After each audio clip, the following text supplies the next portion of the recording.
insane. Yeah.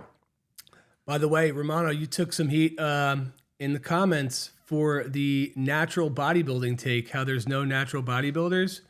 Nope, no such thing. I think they didn't even grasp the concept. They just said, he's lost it. He doesn't know what he's talking about. He's projecting. I'm like, okay. Projecting. I do drugs all the time. What are you talking about? I'm projecting. But I was like, okay, but I also get what you're saying. Look, I was just I listened to it again. I was dissecting what you're saying, and I get it. And maybe they're just thinking semantics, because I think they're just not taking what you're saying. You're saying that nothing about what we're doing is natural, and that it's unnatural to work out this much and to train this hard and to do all and to eat this much and and they're only thinking about it from a substance point of view. So that's what I think. And I don't know. I never thought about it, but I appreciate the take, and it certainly made me think. And you're right when you say that. I think about that every time I put on my ruck and I grab my other rec bag and I grab other things, and I'm like, this is definitely abnormal. Exactly. Look, I think it's just because some guys look at it as, and I think we talked about this last time, is that if you don't take anything illegal, like Frankie, then you're natural. Then you're natural. So you can eat 20 chicken breasts a day and take creatine and vanadyl sulfate and whatever other legal stuff there is, and you call yourself natural, but that's just not true. Working out is not natural. As a lifetime natty, I was highly offended by what you said. I think you should have rephrased this PED free.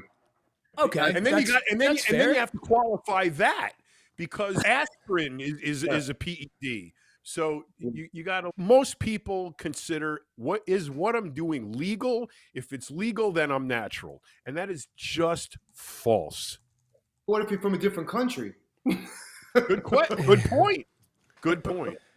What if? You know what? That is funny, because Frank goes PED free, and I say, yeah, that's a really good way to put it. And then John's, but what does that mean? And I'm like, yeah, you know what? I'm confused again. So there was an episode of Curb Your Enthusiasm where Larry David started using Viagra, and they were like, Larry's the guy, you're juicing, and because his Viagra fell on the floor because he was having such great performance in bed with this girl.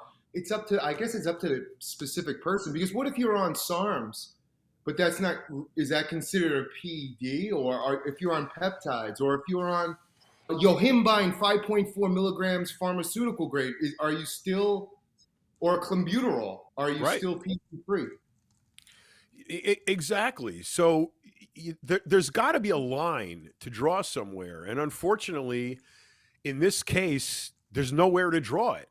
Because if you do anything, technically, if you do anything other than what is naturally required to survive, then you're done. Out in the jungle, when we were running around in the jungle with loincloths on, you only ran until you caught the thing you were chasing, and you ate it, and then that's it. That's natural. But if you ran after this thing every day repetitively and never caught it just so you could run every day, yeah, I'm running in the jungle. That's natural, but why are you doing it? For an unnatural effect. So it's just not there.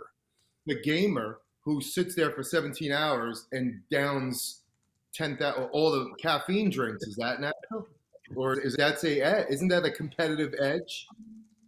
Yeah. For that matter, smoking weed should be natural because it's just a plant. But I also never understood why that would be lumped in with things where you get in trouble for smoking weed. Is that really an enhancement? I think it is for recovery or sleep, but it's not going to, I don't know. I've yet to see a pitcher. I've heard about the pitcher taking LSD and throwing the no-hitter, but I've never heard of him taking 9 bong rips and throwing a no-hitter.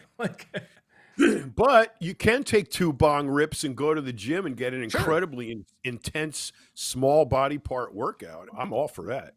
Sure.